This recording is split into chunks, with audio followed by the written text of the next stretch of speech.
성경을 찾도록 하겠습니다. 성경 다니엘서 7장입니다. 다니엘서 7장 26절에서 마지막 28절까지 다니엘서 7장 26절에서 28절까지 우리 같이 봉독하도록 하겠습니다. 그러나 심판이 시작된 즉 그는 권세를 빼앗기고 끝까지 멸망할 것이요 나라와 권세와 온 천하 열국의 위세가 지극히 높으신 자의 성민에게 붙임바 되리니 그의 나라는 영원한 나라이라. 모든 권세 있는 자가 다 그를 섬겨 복종하리라 하여 그 말이 이에 그친지라. 나 다니엘은 중심이 번민하였으며 내 낯빛이 변하였으나 내가 이 일을 마음에 감추었느니라. 아멘. 자, 오늘 우리는 이제 7장 마지막에 와 있습니다. 7장 마지막에는 성도의 왕권이 어떠한 것인가라고 하는 것과 그리고 우리 주님의 나라 곧 우리 성도들의 나라에 대해서 한번 생각해 보는 시간을 갖도록 하겠습니다. 자, 26절을 우리가 생각해 봅니다. 그러나 심판이 시작되었다라고 그러죠. 심판이 시작됐다. 심판이다라고 하는 것은 우리가 얼른 이야기를 하면 항상 우리는 적그리스도에 대한 것이겠죠. 적그리스도에서 심판이 시작되었은저 그의 권세는 빼앗긴다 라고 그랬죠. 그의 권세는 뭐요? 세상을 통일했던 권세죠. 세계 통일 말입니다. 세상을 통일했던 그의 권세는 빼앗겼다라고 하는 것이고, 이거 이 글씨가 좀 엉망이네. 권세가 빼앗기고, 그리고 그의 멸망은 언제까지다? 끝까지. 정말로 우리는 이것에 대해서 아주 깊이 생각할 수 있어야 합니다. 이런 것을 우리는 잠시 이제 계속 말씀을 드리겠지만 세상에 대한 우리들의 그 소망을 붙잡고 있으면 그 세상은 어떠한 것이라고요? 사단의 것이다라고 지금은 하나님께서 사단에게 맡겨둔 바 되었죠. 그래서 예수님의 그 40일 그 금식 이후에도 뭐라고 그랬습니까? 세상은 내게 주어졌다. 세상 모든 것은 내 것이다 라고 이렇게 이야기를 하죠. 내 것이다 라고 말을 합니다. 그러면서 내가 원하는 자에게 내가 이 세상의 모든 것을 나눠준다 라고 이렇게 말하는 것이 누구냐면 이게 바로 사단이 이렇게 예수님에게 이야기를 하죠. 내가 원하는 자에게 모든 것을 준다. 그래서 우리는 이 사단의 이 유혹 속에서 모두가 다 세상에서 명예와 권세를 얻으려고 하는 자들의 삶일 뿐입니다. 그런데 결국에는 어떻게 된다? 끝까지 뭐한다? 멸망만 있을 것이다 라고 하는 것을 우리는 좀 기억해 줄 필요가 있죠. 자, 이 심판의 시작은 적그리스도의 심판이죠. 적그리스도를 심판하는데 계시록에는 뭐라고 나왔다고요? 짐승으로 표현이 되어 있다고 했습니다. 이 짐승을 심판할 자는 오직 우리 주님 예수님 뿐이시다라고 그랬습니다. 예수님께서 심판주로서의 재림을 의미합니다. 예수님의 초림은 여기는 재림이죠. 재림입니다. 재림은 뭐요? 심판주로서 이 말이죠. 그러면 예수님의 초림이다라고 하는 것 있겠죠. 처음에 예수님이 오셨습니다. 다시 말하면 아기 예수로 이 말이죠. 아기 예수로 오셨는데 이때 이 예수님은 뭘로 오셨습니까? 구세주로 오셨습니다. 구세주로 오셨습니다. 그래서 우리는 성경을 보면 베드로후서 같은 데 보면 베드로후서인가요? 데살로니가 후서인가? 자세히 잘 모르겠네. 자, 우리가 성경에 보면 예수에 대해서 알기를 원한다라고 이렇게 말하는 성경이 있습니다. 그런데 바로 예수를 어떠한 면에서 알기를 원하냐면 예수님이 구세주로서의 오신 사역을 알아야 되고 또 하나는 심판주로서 오신 예수님, 베드로후서인 것 같아요. 베드로후서에서는 바로 예수님을 구세주로서의 예수를 알아야 되고 또한 심판주로서의 예수를 알아야 된다. 우리는 오늘날까지 전부 지금 거의 대부분의 믿음은 예수님을 무슨 예수를 지금 믿고 있느냐면 구세주로서의 예수를 믿고 있습니다. 구세주로서. 다시 말하면 예수님의 십자가의 사역만을 중심으로 해서 우리가 믿음을 가지고 있는데 우리는 그와 더불어서 이 말이죠. 십자가와 더불어서 우리는 뭐 하신 예수님도 심판주이신 예수님도 알고 있어야 된다라고 하는 것입니다. 자, 그래서 자, 예수님의 재림으로써 적그리스도와 그의 추종 세력의 완전한 심판을 의미합니다. 다시 말하면 그 권세가 빼앗기고 또 끝까지 멸망이 이른다라고 하는 것입니다. 다시 말하면 완전한 심판이라고 하는 것은 뭐냐면 마태복음 24장 요거 틀렸네요. 24장 22절인데 이 자가 여기가 한자가 빠졌네. 이게 고쳐질는지 모르겠네요.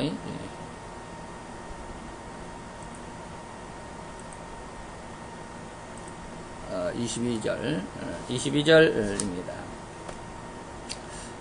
자, 한번 봅시다. 잠깐 여기를 지우고 다시 시작합니다. 자, 마태복음 24장 22절에 보면 예수님께서 뭘 했느냐면 그 날들을 감하지 아니할 것 같으면 이 말입니다. 다시 말하면 이 말에 대해서는 여러분들에게 수없이 말씀을 드렸습니다. 적그리스도의 활동의 시기는 얼마요? 적그리스도의 시기는 얼마라고요? 후 3년 반이다. 3년 반이다라고 그랬습니다. 3.5년이다. 글씨를 연습을 많이 해야 되겠네. 그리고 3.5년이다. 날수로 계산하면 1260일이다. 라고 하는 것입니다. 1260일. 날수로 이제 계산하는 것이 좀 쉬울 것입니다. 또, 달수로 계산하면 몇 달? 42달이다. 라고 이렇게 말씀을 했습니다.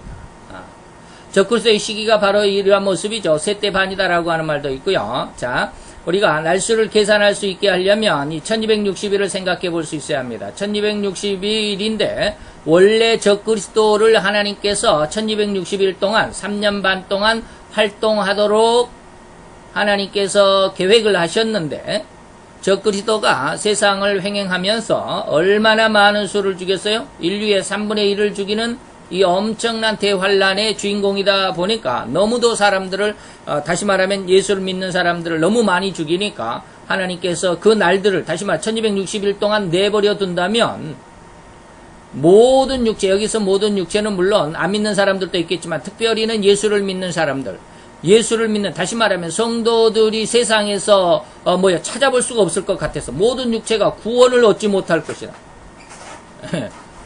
예수 믿는 성도들의 쉽게 말하면 씨를 찾아볼 수 없을 정도가 될 것 같기 때문에 하나님께서 그 날들을 뭐 했다? 감했다라고 그랬습니다. 그래서 그 감한 날짜를 나중에 우리가 이제 다음 이제 8장에 가보면 다니엘서 8장에 가보면 배우게 되겠지만 다니엘서 8장에서는 뭐라고 그랬느냐면 2300주야다라는 기간을 정합니다. 2300주야.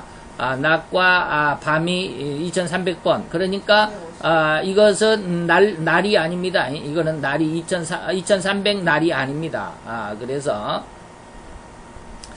그래서 우리는 이 날을 계산을 해본다고 한다면 이 날을 계산을 한다면 이제 이 2300을 둘로 나누면 주야니까 말이죠. 주야니까 날로 계산하면 둘로 나누면 1150일이 됩니다. 1150일이죠. 그래서 1260일에서 1150일을 이렇게 빼면 얼마가 나오냐면 110일이 나옵니다. 110일. 하나님께서 110일, 다시 말하면 석 달 20일이죠.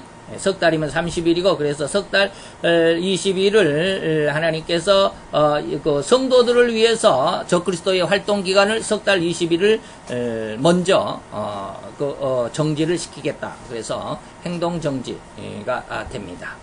이란 날들, 그래서 이것이 바로 완전한 심판이다라고 이렇게 말하고 싶다라고 하는 것입니다. 이것이 바로 예수님의 완전한 심판이 도대체 뭡니까? 라고 하면 그 추종 세력의 완전한 심판은 뭐예요?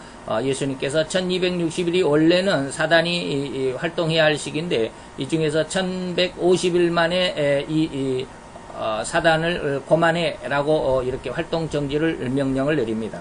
그래서 우리는 이제 어떠한 쉽게 말하면 우리의 그 마음, 우리의 믿음, 또 우리의 삶의 어떤 그 목적 이런 것들을 한번 생각해 본다면 우리 앞에 적그리스도의 흉포함에 두려워할 것이 아니다라고 하는 것입니다. 분명히 두렵기는 두렵습니다. 너무나도 무섭고 그래서 제가 이 흉포함이다라고 하는 말로 표현을 했는데 엄청나게 무서운 날들이 될 것입니다. 날이면 날마다 사람이 죽어가는 뉴스가 너무나도 엄청난 뉴스거리가 될 것입니다. 지금도 뭐 뉴스에 보면 IS의 추종 세력들에 의해서 지금 유럽에서는 9일 동안에 3건의 사건이 있었죠. 뭐 파리에서도 있었고 또 어디에서 있었습니까? 또 어저께는 또 독일 미넨에서 있었죠. 독일 미넨에서 18살짜리인가 고등학생이 총을 들고 그 맥도날드 가게에 앉아서 햄버거를 먹고 있는 어린아이들을 향하여서 무차별 난사를 해서 9명인가 8명인가를 죽게 됐죠. 이러한 일들. 그래서 뭐 파리, 독일, 그리고 또 하나는 어디입니까? 저 밑에 그리스 옆에던데 어쨌든 그런 데서 벌써 3건의 사고로 인해서 많은 숫자가 죽었죠. 그런데 이러한 일들은 아주 소소해서 앞으로는 뉴스거리도 안 될 정도로 너무나도 적그리스도의 흉포함이라고 하는 것은 인류를 놀랍게 하는, 기절하게 하는, 기절할 수밖에 없게 하는 그런 흉포함이 될 것입니다. 그러나 우리는 그런 것을 뭐하이다? 두려워할 것이 아니다. 글쎄요, 이런 데서 여러분들에게 좀, 뭐라 그럴까, 앞으로, 저도, 하고 싶은 일 중에 하나가, 중심적인 일은 아니지만, 좀 하고 싶은 일이 하나가, 인류를, 그 질병에서부터, 구원하는 그러한 일. 뭐, 제가 뭐 의사는 아니지만, 하나님의 그 영의 은혜에 의해서, 인류를 좀, 치유하는 사역. 물론, 아직까지는 하나님께서 제게 치유의 은혜를 주시지는 않았지만, 치유하는 사역이 곧 시작이 될 것 같기도 하다는 그런 생각을 합니다. 왜 그러냐면, 하나님의 말씀을 믿고 있기 때문에 그러는데, 뭐냐면, 지금, 저도 물론 암으로 투병 중에 있지만 많은 사람들이 암의 진단이 되면 굉장히 두려워하죠. 근데 저는 아직 아무런 두려움이 없습니다. 저는 그렇게 생각을 합니다. 왜 이렇게 암에 대해서 전혀 두려움이 없을까? 그동안 하나님 앞에 많이 기도해 왔기 때문이다라고 저는 생각합니다. 물론 하나님께서 진단 받기 전에 3일, 4일 전에, 그러니까 3일과 4일 전에 이틀 동안 하나님께서 제게 은혜를 주셔서 엄청난 그 은혜를 주셔서 진단을 받고 암이라는 진단을 받았어도 아주 마음이 덤덤했던 것을 기억을 하는데, 그건 뭐냐면 하나님께서 나를 주장하신다라고 하는 것입니다. 그게 뭐냐면 우리가 지금 배우고 있는 다니엘이라는 이름의 의미를 저는 마음속 깊이 간직하고 있습니다. 다니엘이라는 이름의 의미가 뭐라고 그랬어요? 하나님은 나의 주관자다. 하나님은 나의 주관자이시다. 공부를, 여기 글씨 쓰는 공부를 많이 해야 되겠다. 하나님은 나의 주관자다라고 하는 것입니다. 그래서 하나님께서 모든 것을 주관하신다. 그래서 하나님께서 제게 주일날 새벽 기도에는 내 가족에 대한 부담감을 하나님께서 해소해 주셨고 말끔히 씻어 주셨어요. 그리고 월요일 날은 하나님께서 바로 이러한 이 말씀의 은혜를 주셨어요. 내 생명조차도 하나님의 것이구나. 내 생명조차도, 내 삶조차도, 내가 죽고 사는 것조차도 하나님께서 나를 주관하시는 하나님이 나의 주관자시구나 라고 하는 아주 강력한 믿음을, 은혜를 주셔서 월요일날 새벽 기도회 때는 내가 그 어떠한 것이라도 하나님 앞에 기뻐할 수 있겠다라고 하는 그런 믿음이 확 주어지는 그 은혜가 있었어요. 그래서 암을 진단을 받고도 하나님 앞에 감사할 수 있었어요. 참 희한하죠. 바로 이러한 모습들, 이러한 내용들을 통해서 세상에 이러한 적그리스도가 아니라 또 적그리스도뿐만 아니라 이 흉포함에는 뭐가 들어있더라고요? 자연계의 저주 있습니다. 자연계의 저주는 뭐요? 자연계의 저주라고 이렇게 말할 수 있는데, 이건 뭐냐면 세상의 처처의 기근과 지진, 그리고 또 흉년 뭐 이런 것들입니다. 흉년은 뭐요? 농사가 안 되는 거죠. 지진, 기근, 그 다음에 뭐 홍수 뭐 이런 것들은 자연재해죠. 자연계에 하나님께서 저주를 내리시는 이런 모습이죠. 그 다음에 정치계의 저주가 있습니다. 정치계의 저주에는 뭐가 있어요? 나라와 나라의 전쟁, 나라끼리 전쟁, 그 다음에 민족끼리의 전쟁은 뭐, 우리나라는 전쟁이라고 말하겠지만, 민족끼리는 뭐냐면, 쉽게 말하면, 지역 갈등, 뭐, 이런 것이죠. 지역 갈등, 이런 것들이 민족끼리의 그 다툼이라고 이렇게 말할 수 있습니다. 이런 것들은 전부, 정치계의 저주로 인해서 주어지게 될 것입니다. 그 다음에 세 번째가 뭐냐면 종교계의 저주가 있습니다. 종교계는 뭐라고 그랬냐면 적그리스도가 태어날 때, 적그리스도가 출현할 때 후 3년 반에는 수없이 많은 거짓 선지자들이 거짓 선지자들이 일어날 것이라고 그랬죠. 이 거짓 선지자들이 우리가 오전에는 세 번째 납할 때 쓴쑥이 하늘에서 떨어져 가지고 샘과 물샘의 근원에 떨어져 가지고 그 물을 마시는 자 3분의 1이 죽는다 그랬는데 그게 바로 뭐냐면 이단 사설입니다. 이단 사설, 사이비 종교들, 이단 종교들, 이런 종교들이 하나님을 거역하고 하나님을 반대하는 그러한 이론을 가지고 그것이 진리라고 많은 사람들을 속이고, 그래서 그러한 것으로 인해서 인류의 3분의 1이 고통을 당한다라고 하는 것이죠. 이게 바로 이제 종교계의 저주입니다. 그 다음에 하나가 또 뭡니까? 인간계의 저주가 있죠. 인간계 4개의 저주가 있는데 인간계의 저주도 있습니다. 인간계의 저주는 뭐요? 사람이 사람을 믿지 못하고 서로 잡아주는, 시어미가 어미를, 시어미가 또 며느리, 그 다음에 아들과 부모, 엄마 아빠가 이렇게 서로 잡아 죽이는, 이렇게 사랑이 식어지고 악이 성하는 그러한 그 안타까움이 있다. 이 4개의 그 세계 속에서 우리는 적그리스도의 그 흉포함을 볼 수가 있습니다. 그러한 흉포함 속에서라도 하나님은 나를 지키신다. 다시 말하면 우리가 지난 시간에 말씀을 드렸죠. 나팔, 몇째 나팔인지 정확히 모르겠네. 몇째 나팔 때 그랬습니까? 그래서 푸른 풀과 수목은 하나님께서 해하지 말라라고 보호하셨다라고 하는 말씀을 기억하실 것입니다. 또 25절에 보면 오늘 26절부터인데 지난 25절 바로 여기 26절 앞에 25절에는 뭐라 그랬습니까? 하나님을 믿는 자들은 강하여 용맹을 떨치리라라고 이렇게 말씀을 했습니다. 우리 결코 두려워할 것이 아니다라고 하는 것입니다. 우리는 정말 하나님을 믿는 믿음 안에서 우리의 그 신앙, 우리의 삶을 어떻게 이어가야 할는지를 잘 한번 점검해 볼 수 있고 또 결정할 수 있는 그런 모습이 돼야 되겠죠. 그래서 더욱이 이러한 흉포한 시대에 부흥을 해가지고 세상에서는 성공을 지향하고 있습니다. 부귀 공명을 지향하고 있습니다. 여기에 혈안이 된 삶이 되어가고 있습니다. 여기에서 벗어난 사람은 거의 없다라고 해도 과언은 아닙니다. 전부 다 어떻게 합니까? 부귀 공명 성공에 대해서, 축복에 대해서만 살아갑니다. 그런데 이러한 부귀 공명과 성공은 물론 하나님께서도 주시지만 거의 대부분은 누가 준다고 그랬습니까? 아까 누가 준다고 그랬어요? 사단이 준다고 그랬습니다. 사단이 준다고 그랬습니다. 누가복음에 보면 사단이 세상의 모든 것을 천하 만국의 권세는 내 것이다 라고 그랬습니다.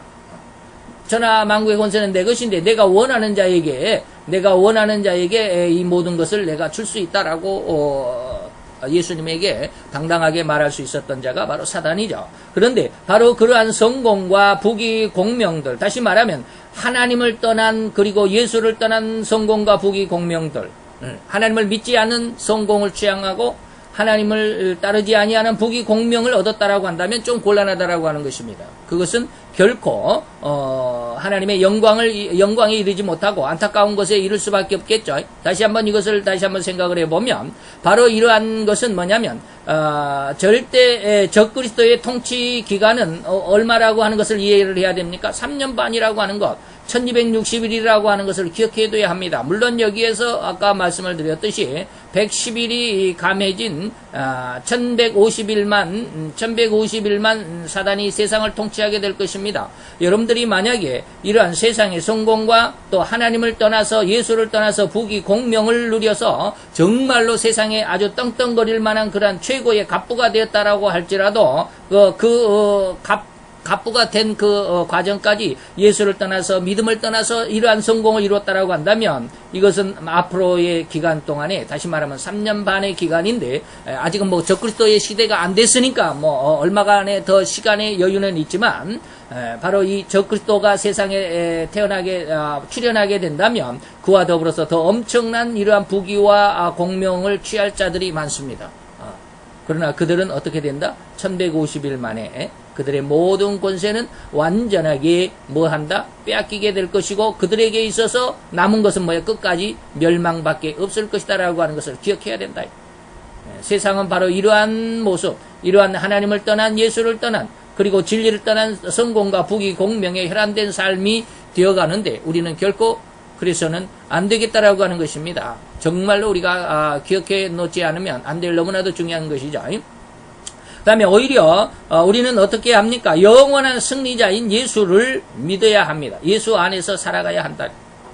예수 안에서 살아가야만이 예수 안에서 우리의 다시 말해서 방금도 말씀을 드렸듯이 다니엘이라고 하는 이름의 의미에서처럼 하나님이 말이죠.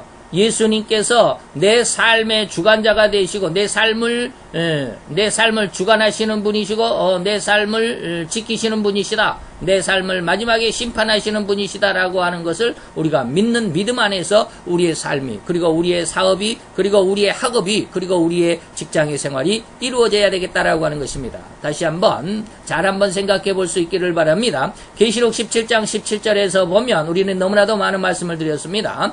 하나님이 한 뜻을 이루시는데 그 하나님의 한 뜻 그 기간이 끝남으로 인해서 사단을 비롯해서 적그리스도와 그리고 세 번째는 거짓 선지자들까지 모조리 주님의 심판의 권세 앞에 절대 무릎을 꿇게 될 수밖에 없을 것이다라고 하는 것입니다. 그래서 우리가 진정으로 하나님의 영광을 다시 한번 잘 생각을 해보고 그 영광 안에서 우리의 삶의 방향도 철저하게 정할 수 있는 그런 모습이 되기를 바랍니다. 27절로 넘어갑니다. 그래서 27절에 보면 이제 나라와 권세와 온 천하 열국의 위세가 이전에는 26절까지는 누구에게 있었어요? 적그리스도에게 있었습니다. 그러나 예수님이 재림하시고 난 다음에는 나라와 권세와 온 천하 열국, 다시 말하면 여기가 몇 개입니까? 하나, 권세, 둘, 그 다음에 모든 열국의 위세까지 셋. 이것은 3은 뭡니까? 삼일체 하나님, 절대 하나님의 의미죠. 그래서 온전히 하나님의 영광이죠. 그래서 지극히 높으신 자, 이게 누구예요? 여호와 하나님이시죠. 여호와 하나님이십니다. 지극히 높으신 자의 성민에게 붙임받는다. 이거는 물론 성도들인데 여기에서 주 성도가 누구냐면 바로 순교자들입니다. 순교자들이 가장 큰 주축이 되겠죠. 성민에게 붙임받으리니 그의 나라는 영원한 나라라. 다시 말하면 성도의 나라이기도 하지만 물론 지극히 높으신 자의 다시 말하면 여호와 하나님께서 이제 사단을 무저갱에 가두시고 또는 결국에는 불못에 던지시고 영원한 나라를 세우게 될 것인데 이게 하나님의 나라임에도 불구하고 또한 성도들의 나라가 될 것입니다. 그리고 이제는 모든 권세 있는 자가 다 그를 섬겨 복종하리라라고 물론 이것은 예수 그리스도의 영광을 의미합니다. 예수 그리스도의 영광이죠. 예수님께서 우리에게 보여주실 이 모든 영광이죠. 다시 말하면 이 영원한 승리자인 예수의 성도들의 받을 상급이고 또 예수님께서 행하실 일입니다. 그래서 주께서 내 원수의 목전에서 내게 상을 베푸시고 또 기름으로 내 머리에 바르셨으니 내가 받는 복이 넘치나이다. 내 잔이 넘치나이다. 라고 23장 5절에 다윗이 하나님 앞에 이렇게 고백을 합니다. 이러한 고백이 오늘 여러분들 앞에 아마 여러분들이 아마 죽기 전에 이러한 고백을 하실 수 있는 사람들도 있을 것입니다. 저도 이러한 고백을 했으면 좋겠습니다. 다시 말하면, 대환란의 고통이라 할지라도 이것을 이겨낼 수 있는 그 믿음 안에서 하나님의 영광이 이루어졌으면 좋겠죠. 그래서, 세상에서 승리하고 또 성공을 꿈꾸는 자들은 결코 이러한 하나님의 영광은 얻지 못할 것입니다. 어디에서? 세상에서 이 말이죠. 예수 안에서가 아니라 세상에서, 사단의 권세 아래서 그런데 사단의 권세라고 하는 것을 일반 사람들은 절대 알지 못합니다. 나는 내 스스로 내 열심으로 가지고 내 능력을 가지고 내 실력을 가지고 내게 주어진 것으로 그리고 내가 원하는 것으로 내가 열심을 다해서 수고하고 노력한 것을 얻은 것일 뿐이다라고 생각을 하겠지만 그 모든 것 이면에는 사단의 권세가 있었고 유혹이 있었다라고 하는 사실은 인간들은 꿈에조차도 생각하지 못합니다.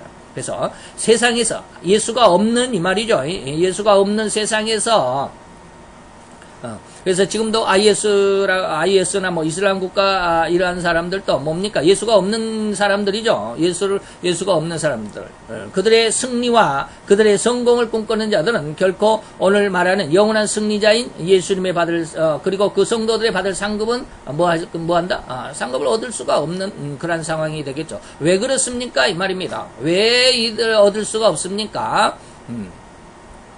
이 세상을 창조하신 창조주께서, 다시 말하면 지금 하나님께서 세상을 계획하신 것과 또 섭리하신 것과 그리고 마지막 결론하실 것을 지금 말씀을 드리는 것입니다. 이 세상을 창조하신 창조주께서 이 세상을 만드시고 그리고 그 안에 인간을 만드셨는데, 인간이 범죄하여 타락할 것을 하나님이 아셨고, 그리고 타락함으로 인해서 급기야 적그리스도를 왕으로 옹립할 것을 하나님은 아셨습니다. 이게 적그리스도의 세상의 출현이죠. 그러나 그 끝은 영원한 멸망이고 진멸, 완전히 멸망, 다할 진짜 멸할 멸자거든요. 영원한 끝까지 멸망만 있을 것이다라고 26절에 말씀을 드렸죠.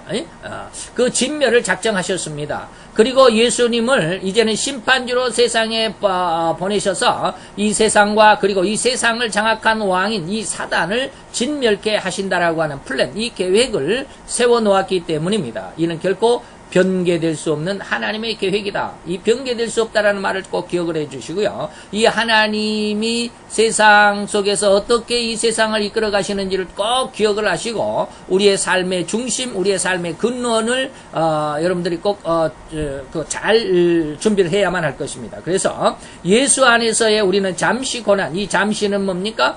이것이 바로 이제 후 3년 반이 될 수 있습니다. 후 3년 반 동안 고난을 당하지만 그 후 3년 반이 지나면 우리는 예수님의 재림으로 인해서 영원한 승리와 영원한 축복을 얻게 될 것이다라고 하는 것을 기억하시고, 오로지 주님 안에서 끝까지 거하는 귀한 믿음의 성도들이 되시기를 바랍니다. 그래서 계시록 12장 17절에 보면 어떠한 그 상황이 지금 나타났는데, 용이 이 말이죠. 요거는 용이 누구요? 사단이 이 말이죠. 이 사단이 너무나도 화가 났습니다. 어쨌냐면 여자에게, 이 여자는 뭐요? 마리아라고도 예수님의 어머니 마리아라고도 할 수 있지만 또한 교회라고도 말할 수 있습니다.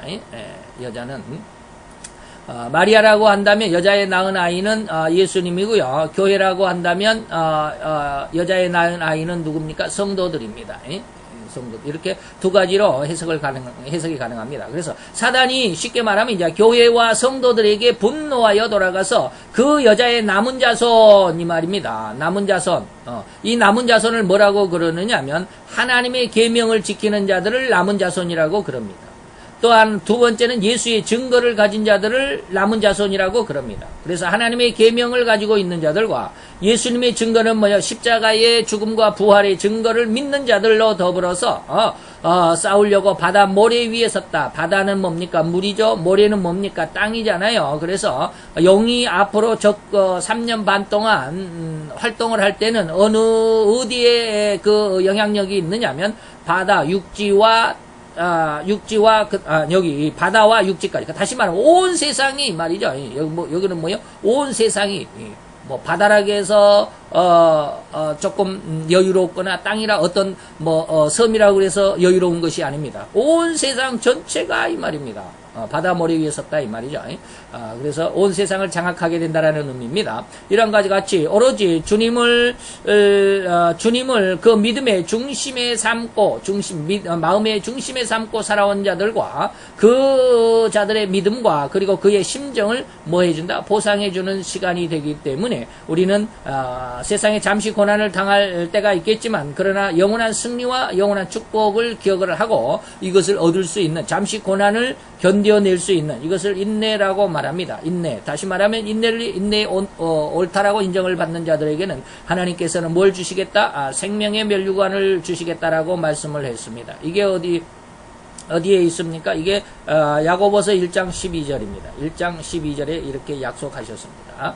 이 약속을 꼭 믿으시기를 바랍니다. 자, 넘어갑니다. 그 다음에 이제 28절로, 마지막 28절로 넘어갔습니다. 이렇게 말이 이제 모든 그 천사의 설명이 끝나서 이 말이죠.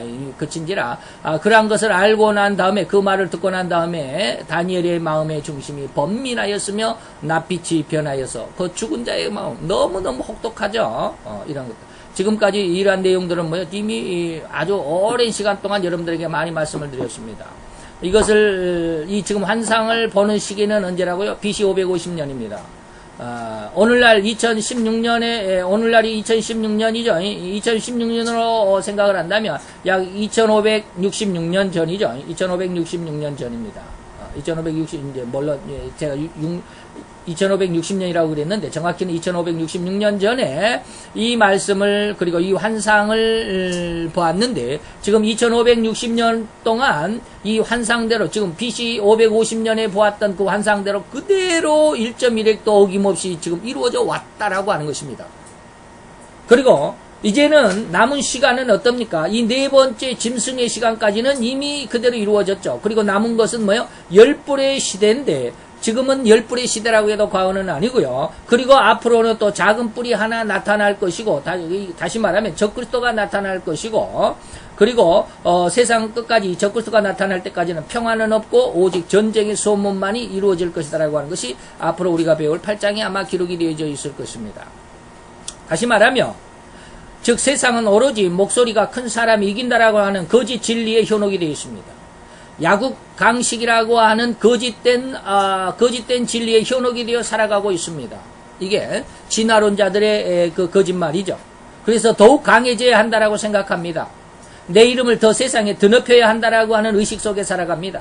그래서 이렇게 너무도 간교한 사단의 괴계에 놀아나는 이러한 세상으로 치달아갈 뿐입니다. 결코 성공은 없고 결코 행복은 없습니다. 모든 세상 사람이 여기에서 벗어날 수가 없습니다. 단 한 사람도 벗어날 사람은 없습니다. 그래서 이것은 뭡니까? 평화는 이 세상 끝까지 평화는 없고 오직 전쟁의 소문만이 꼬리를 물고 있을 것이기 때문이다라고 하는 것입니다. 우리가 이 말씀을 잘 기억을 해두셔서 오로지 예수 그리스도 안에서만 우리의 믿음, 우리의 삶의 중심 뿌리를 놓고 그 믿음 안에서 잘 성장하는 귀한 하나님의 백성들이 되시기를 축원합니다. 기도합시다. 할렐루야. 주님 여호와여 주께 감사를 드리나이다. 주의 영광 앞에 아름답고 귀한 이 한 날 우리에게 허락하여 주셨사오니 이 날을 통하여서 또한 아버지며 우리에게 다가올 환난 그리고 그 이후에 하나님의 영광의 아름다운 천국에 대하여 다시 한번 상고해 보았고 아버지며 그 우리 주님 예수 그리스도의 재림으로 인하여서 우리에게 주어질 그 아름답고 귀한 상급과 그리고 그 엄청난 축복에 대하여 생각해 보았나이다. 우리가 무엇을 선택해야 할지는 다시 한번 우리의 심령 속에 깊이 뿌리박힌 아버지의 귀한 믿음이 되게 도와 주옵시고 주의 영광을 향한 아름답고 귀한 삶이 되게 도와 주옵소서. 아버지 하나님의 귀한 은혜와 온층 우리 가운데 더 풍성하게 더 충만하게 채워 역사하여 주실 것이 없기를 간절히 바라며 예수 그리스도의 이름으로 기도하여 싸움나이다. 아멘.